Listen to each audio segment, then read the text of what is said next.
और आज मैं विपक्ष को एक ही बात कहना चाहता हूं, कुछ तो दिल में झांकिए आप। Sir I will 5 minutes I can do. कुछ तो दिल में झांकिए आप कि अगर वक्फ की संपत्ति की लूट हो हम खामोश रहें, इसको सख्त करना बहुत जरूरी है। सर एक बात उन्होंने बार बार कही कि पहले हाईकोर्ट को भी पावर था।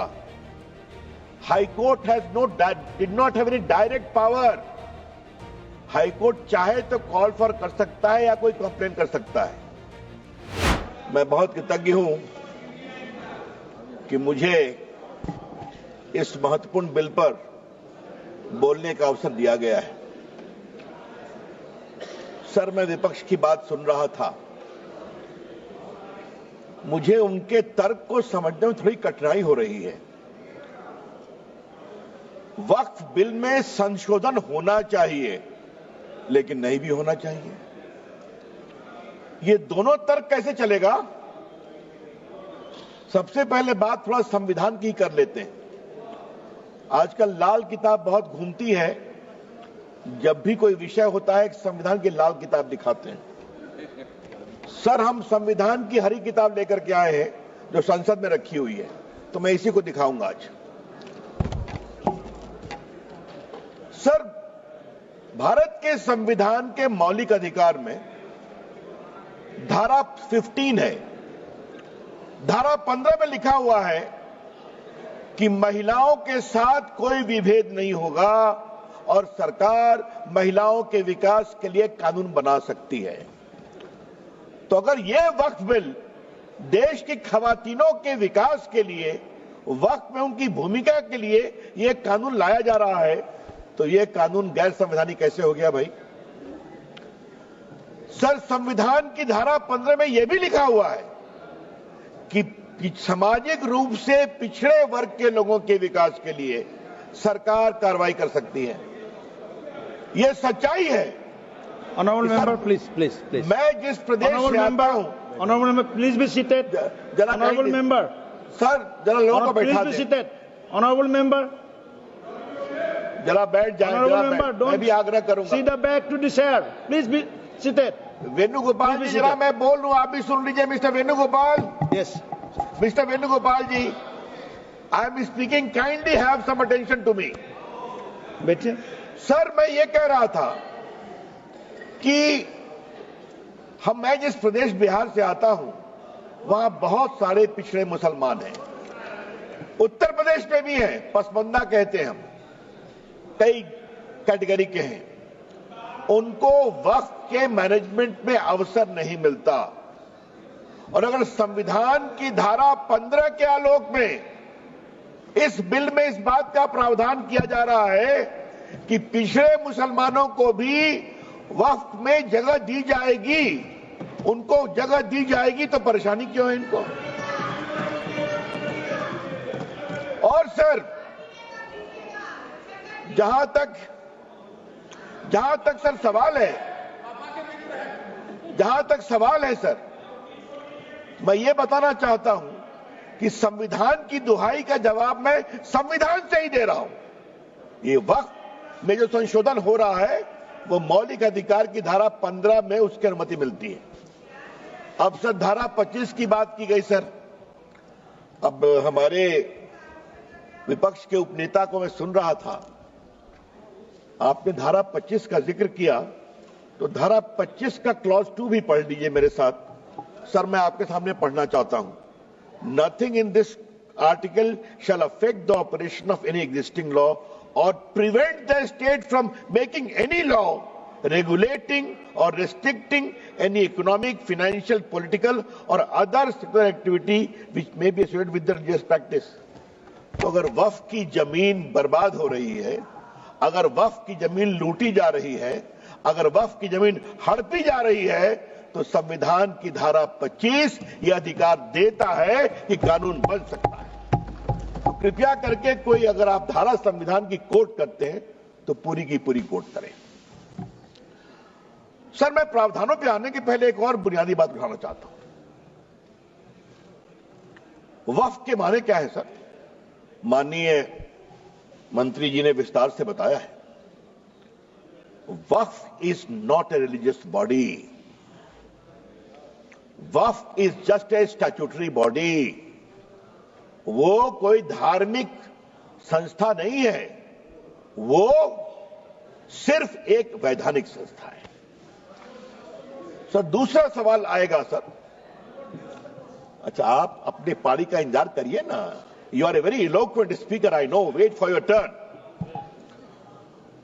सर इसी से एक और सवाल उठता है सर, मुतवल्ली की क्या भूमिका होती है? आज मैं चाहता हूं इस बात को सदन में रखूं और सदन के माध्यम से देश में जाए। सर मुतवल्ली को सिर्फ मैनेजर बोलते हैं सर, और ये मैं नहीं बोल रहा हूं, मैं इस्लामिक लॉ के एक बहुत बड़े scholar Mulla law of Mohammedan law, इस किताब के मैं 3 लाइन कोट करूंगा sir. Mulla principle of Mohammedan law, M Hidayatullah जो भारत के पूर्व मुख्य न्यायाधीश थे, उन्होंने इसको रिवाइज किया था सर, बहुत बड़े जूरिस्ट थे, और मैं इसके सिर्फ एक पैराग्राफ को पढ़ूंगा sir. Para 202, mutawalli, under the Mohammedan law, the moment a Waqf is created, all rights property pass on the wakif and vested in the Almighty. The Mutawalli has no right in the property belonging to the Waqf. The property is not vested in him. He is not a trustee. He is merely a superintendent or a manager. तो मुतवल्ली साहब ये 8 लाख की property के खाली manager हैं, और क्या हो रहा है? तो क्या सरकार खामोश है? अगर वक्फ देने वाले की प्रॉपर्टी लूटी जा रही है तो क्या खामोशी चलेगी सर? ये तो नहीं चलेगी। सर कुछ और मैं बुनियादी सवाल उठाना चाहता हूं सर इस बहस में, जो उठना चाहिए। ये 8 लाख संपत्ति है, इसमें कब्रिस्तान भी होंगे, इसमें मस्जिद भी होगी सर। आज मैं ये सवाल इस संसद के सामने उठाना चाहता हूं, कितने स्कूल बने वक्फ की संपत्ति पर, कितने अस्पताल बने वक्फ की संपत्ति पर, कितने स्किल सेंटर खुले वक्फ की संपत्ति पर, कितने अनाथालय खुले वक्फ की संपत्ति पर, कितनी बेवा विधवा बेटियों बहनों को सिखाए गए सिलाई कढ़ाई जीने का तरीका, गिनतियों पर भी आएगा सर। तो ये बार बार जो वक्फ की बात बोलते हैं, अगर आज इस कानून के द्वारा वक्फ की जमीन को रेगुलेट करके उसकी प्रॉपर्टी में फंडिंग अच्छी आए और उस जमात के लोगों के लिए इसका विश्वास बढ़े, तो इनको परेशानी क्यों होती है सर? सर इस परेशानी की मैं वजह समझता हूं सर, और अब मैं इस परेशानी की वजह पर आ रहा हूं सर। दिल से तो कहते हैं कि हम चाहते हैं संशोधन हो, लेकिन राजनीतिक मजबूरी इनके पैर पीछे खींचती है सर। बहुत सालों से राग वही है, सुर वही है, तीखापन वही है, भाषा वही है। और मैं 3 उदाहरण देना चाहता हूं सर। याद करिए शाहबानो के केस में जब सुप्रीम कोर्ट ने एक निर्णय दिया कि शाहबानो एक डिजर्टेड वाइफ थी, उनको कुछ 100 रुपये मिले, तो सुप्रीम कोर्ट के फैसले पर हो हल्ला किया गया।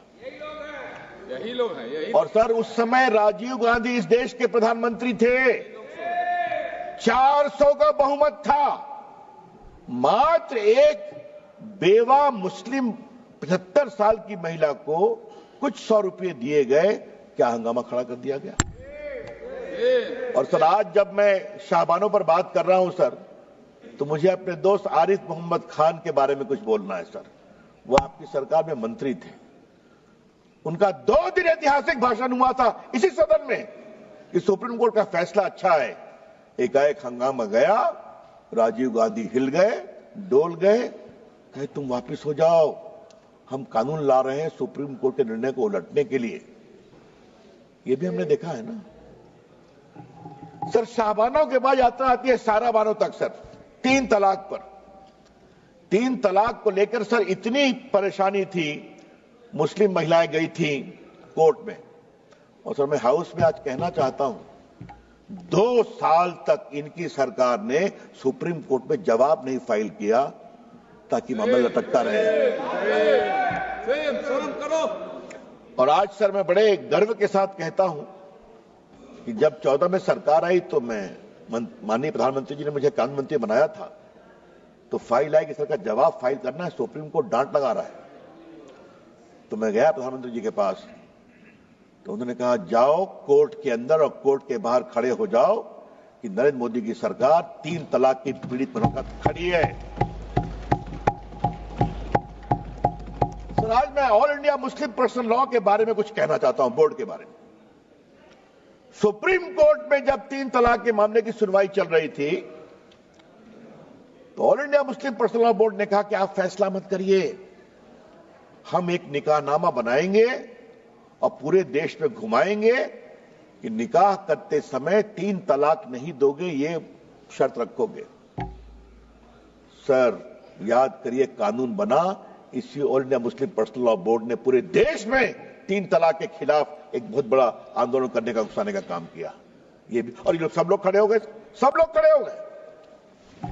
सर तीसरा मामला धारा 370 की समाप्ति का, यही बिल आया था ना सर, माननीय गृह मंत्री बैठे हैं ना, हिम्मत दिखाई थी ना, सब लोग एक थे ना। देश टूट जाएगा, देश में आग लग जाएगी। आज 370 समाप्त हो गया, आज कश्मीर का विकास हो रहा है, जम्मू का विकास हो रहा है, पूंजी निवेश हो रहा है।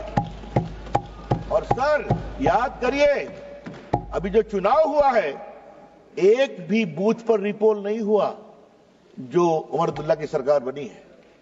जहां पाकिस्तानी झंडे लहराते थे, आज वहां लाल चौक में तिरंगा लहराता है और भारत माता की जय बोलते हैं। सर ये बात मैं क्यों बोल रहा हूं? सर ये बात मैं क्यों कह रहा हूं? सर मैंने 86 से 20 तक की कहानी बताई।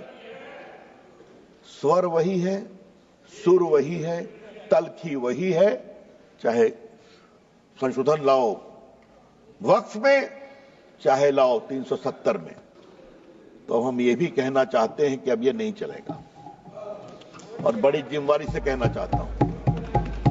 सर एक सवाल उठाने की इच्छा होती है, वोट बैंक के लिए देश कहां तक जाएगा? क्यों जाना चाहिए? सर आप याद करिए, मैं कहना चाहता हूं सीए पर क्या क्या तूफान खड़ा किया गया। आप जो बाहर से हिंदू थे, सिख थे, क्रिश्चियन थे, उनको भारत लाया गया, उसका कोई असर हिंदुस्तान के मुसलमानों पर नहीं था, फिर भी तूफान खड़ा किया गया। और आज फिर खड़ा करने की कोशिश की जा रही है सर। अच्छा जरा आप शांत रहिए। अरे धर्मेंद्र जी कभी तो हमको सुन लिया कीजिए, अखिलेश जी सुनते हैं, आप नहीं सुनते, यही समस्या है। सुनिए सर, इससे जुड़ा एक और बड़ा सवाल है सर, और वो सवाल मैं उठाना चाहता हूं। मुस्लिम जमात इस देश के लोग हैं, जितना हिंदुओं का उतना आपका है, कोई शक नहीं है। लेकिन मुस्लिम जमात के आदर्श कौन होंगे? क्या मुस्लिम जमात के आदर्श वोटों की दलाली करने वाले, सौदागरी करने वाले होंगे? अगर ये है तो ये देश को स्वीकार नहीं होगा। हम बहुत विनम्रता से कहना चाहते हैं, मुस्लिम समाज के आदर्श होंगे मौलाना अबुल कलाम आजाद, डॉक्टर एपीजे कलाम, अब्दुल हमीद, अशफाकुल्लाह खान, रसखान, कबीर, मलिक मोहम्मद जैसी। जब मोहम्मद शमी फास्ट बॉलिंग करके आउट करता है, पूरा देश ताली बजाता है। और जब सानिया मिर्जा टेनिस में भारत का नाम ऊंचा करती है, हम सभी खुश होते हैं। ये तय करना पड़ेगा। हमें लगा था कि 25-30 साल के बाद वोटों की सौदागरी कुछ बंद होगी, लेकिन अभी तक बंद नहीं है। कभी तो आप लोग निकलिए उससे बाहर। ये देश बदल रहा है और उनकी संख्या देख रहे हैं। कांग्रेस कहां थी, कहां चली आई? अखिलेश जी देखिए आप। और सर एक बात और मैं आज बताना जरूरी है सदन के स्मृति के लिए। राजीव गांधी को 400 सीट मिली, शाहबानों में वो इन लोगों के सामने झुके, उसके बाद आज तक कांग्रेस को बहुमत नहीं मिला। याद करिए आप, देश की हवा कहां बह रही है समझिए अखिलेश बाबू। और हमको आप इतना आलोचना करते हैं, नरेंद्र मोदी जी को एक बार पूर्ण बहुमत मिला, दूसरी बार पूर्ण बहुमत मिला। आप लोगों ने संविधान का कुछ मिसलीड करके धोखाधड़ी करके यूपी में कुछ गड़बड़ किया, जनता को समझ में आ गया तो हरियाणा जिता दिया, फिर आपके महाराष्ट्र जिता दिया, फिर दिल्ली जिता दिया और अब बिहार भी जिताने वाले, निश्चित रहिए आप।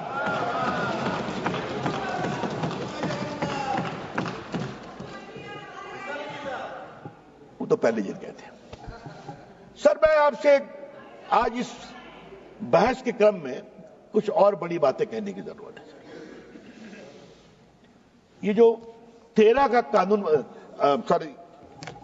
बार बार कहा जा रहा है कि अच्छा लगा मुझे उपनेता ने, कांग्रेस ने कुछ कहा कि बदलाव पहले भी हुए हैं।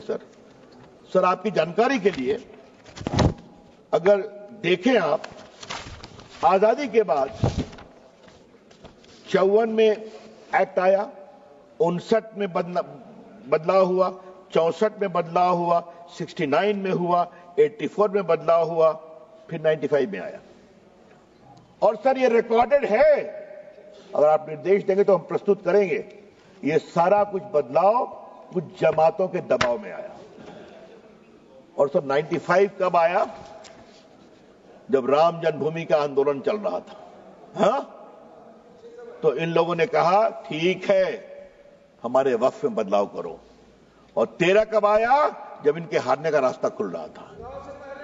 सर जब आप इस तरह से कानून में बदलाव करते हैं तो आपकी मंशा अक़लियत की सेवा करना नहीं है, आपकी मंशा अपने वोट का इजाफा करने की है। फिर भी आप हार जाते हैं, तो फिर भी नहीं समझते। सर अब मैं इसकी आवाज मैं सुन रहा हूं, अपने प्रदेश की है क्या आप? चलिए, आपके मित्र के बेटी आपके मित्र की बेटी। सर अब मैं कुछ संपत्ति पर आता हूं। ये 8 लाख संपत्ति है, दुनिया की सबसे बड़ी संपत्ति है सर। और सर मुतवल्ली उसको मैनेज करता है, मैंने दिखा दिया, वो मैनेजर है। मैनेजर की अकाउंटेबिलिटी होती है कि नहीं? और सर मैं पटना साहिब का सांसद हूं सर। हमारे क्षेत्र में गर्दनी बाग में सर एक सरकारी जमीन पर तालाब है जहां लोग छठ में अर्घ देते हैं सर। हाई कोर्ट में सरकार ने कहा कि यह सरकारी जमीन है और वहां से 5-7 किलोमीटर दूर एक कब्रिस्तान है, 1920 का रिकॉर्डेड। कुछ लोग कहते हैं ये हमारा वक्फ है, हर बार छठ में खड़े हो जाते हैं। फतवा में यही काम किया। अभी तो सर अभी तो 113 बात की गई दिल्ली की, मैं सुन रहा था, उन्होंने कहा जो फोर्ट विलियम है ना कलकत्ता में सेना का कमांड, वो भी हमारा वक्फ है। अब आगे तो कहेंगे कि पूरा हिंदुस्तान वक्फ है, क्योंकि हमारे यहां तो हमारे सम्राट हुए थे। क्या देश ऐसे ही चलेगा क्या?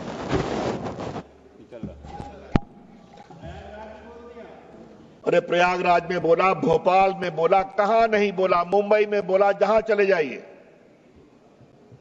सर ये देश ऐसे नहीं चलेगा। और मैं माननीय मंत्री से आग्रह करूंगा, एक बार सदन को विस्तार से बताएं जिस तरह से वक्फ का दावा किया गया, उसका दावा करने वाले कौन थे। और थोड़ा गहराई में जाएंगे, हम लोग भी देश घूमते हैं, तो मैनेजर साहब की बिल्डर से साठगांठ हो गई और वहां पर बिल्डिंग खड़ी हो जाती है। ये सच्चाई नहीं है क्या? वक्फ इसके लिए नहीं होता है। इसलिए ये पूरा बदलाव सर जरूरी है सर।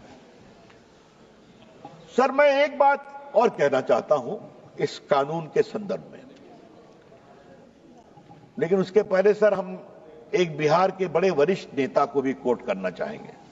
और सर आपसे मैं आग्रह करूंगा, उनका नाम मैं बाद में पढ़ूंगा, लेकिन मैं चाहता हूं कि उनकी बड़ी विद्वता भरी टिप्पणी थी सर, वो सदन के सामने आनी चाहिए सर, वो बहुत जरूरी है। वो उस समय सर पार्लियामेंट में थे और उन्होंने कहा था कि पूरा लूट लिया है, पटना में भी लूट लिया है, एकदम वक्फ का कानून होना चाहिए। और सर वो नेता जो थे, जो उन्होंने बात कही सर, वो हमारे बिहार के पूर्व मुख्यमंत्री लालू प्रसाद जी थे। तो मेरे पास उनका कोट है, अगर आप कहेंगे तो निकाल के पढ़ दूंगा। अच्छा मैं लेकर दूंगा सर। किसने नहीं विरोध किया? और आज मैं विपक्ष को एक ही बात कहना चाहता हूं, कुछ तो दिल में झांकिए आप sir. I will take 5 minutes, I will conclude. कुछ तो दिल में झांकिए आप कि अगर वक्फ की संपत्ति की लूट हो, हम खामोश रहें? इसको सख्त करना बहुत जरूरी है सर। एक बात उन्होंने बार बार कही कि पहले हाईकोर्ट को भी पावर था। High court did not have any direct power. High court चाहे तो कॉल फॉर कर सकता है या कोई कंप्लेन कर सकता है। लॉ में कोर्ट जाना मना था, और ट्राइब्यूनल ने कैसे कैसे काम किया ये भी आप जानते हैं। तो आज यहां पर कोर्ट में भी आप जा सकते हैं। और मैं माननीय मंत्री जी को सलाह दूंगा, मैं 2-3 ट्राइब्यूनल की कहानी जानता हूं, कृपया करके ट्राइब्यूनल ठीक ठाक चले, सिर्फ सेटिंग गेटिंग नहीं हो। यह भी बहुत जरूरी है कि ट्राइब्यूनल में ईमानदारी से फैसला होना चाहिए। सर मैं आपसे इसलिए कहता हूं कि जो बार बार आज कह रहे हैं, मैं इनसे एक सवाल पूछूंगा, मैं चाहूंगा कांग्रेस के भी जवाब दे इसको। आज क्रिश्चियन समाज क्यों दुखित है कि वो चाहते हैं वक्फ में बदलाव हो? पूरे भारत के क्रिश्चियन समाज, केरला के क्रिश्चियन समाज, the Christian community and the churches are very very disturb by the encroachment of their property under the garb of Waqf. तो उनको लगता है बदलाव जरूरी है। अखिलेश जी, आपको भी कभी सोचना ही पड़ेगा, कभी आपको भी सोचना ही पड़ेगा। हा? जिस तरह चल रहा है, उत्तर प्रदेश में भी बहुत से क्रिश्चियंस हैं आपके लखनऊ के आसपास, मालूम है ना आपको? अच्छा चलिए सर, 2-3 बिंदु बस देके अपनी मैं बात समाप्त करूंगा सर। नंबर 1, आप इस बिल का विरोध करते हैं तो क्यों करते हैं? इसका जवाब नहीं दे रहे। और मैं चाहूंगा सब लोग मेरी बात पर जवाब दें कि आपको इस बिल से क्या परेशानी है। नंबर 2, क्या आप चाहते हैं कि वक्फ की प्रॉपर्टी हड़पने, लूटने, दलाली, बिचौलियों के बीच में रहे, या गरीबों के लिए काम में आए, पसमंदा मुसलमानों के लिए काम में आए, बेटियों के लिए काम में आए? ये उसके लिए रास्ता खोलता है। और सर तीसरी बात, इस बिल में बड़े बड़े नामी गिरामी मेंबरान पार्लियामेंट, जूरिस्ट, रिटायर्ड जजेस, महिलाएं, सिविल सोसाइटी सब आके देखने वाली है। तो आपको शर्मिंदगी किस बात की है? सर एक बात मैं विनम्रता से कहूं, परेशानी किस बात की है? मैनेजर साहब के ऊपर कंट्रोल नहीं होना चाहिए, मुतवल्ली के ऊपर कंट्रोल नहीं होना चाहिए। तो ये नरेंद्र मोदी जी की सरकार है। इसी all India personal law board ने क्या कहा अभी,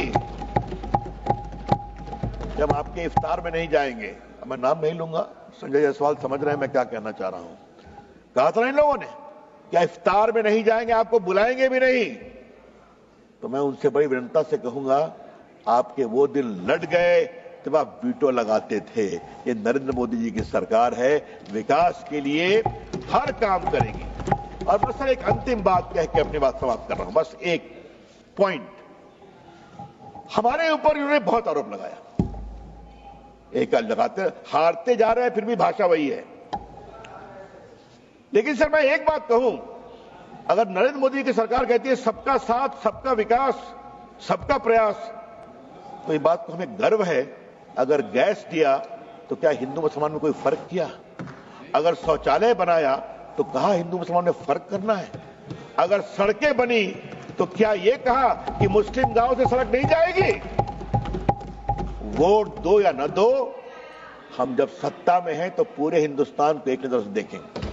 सर जिस प्रदेश से हम आते हैं, जहां से गिरिराज जी भी आते हैं, वहां एक बहुत बड़ा चलता है मामला सर, इनने सड़क मत बनाई या वोट ना मिल रही है ना?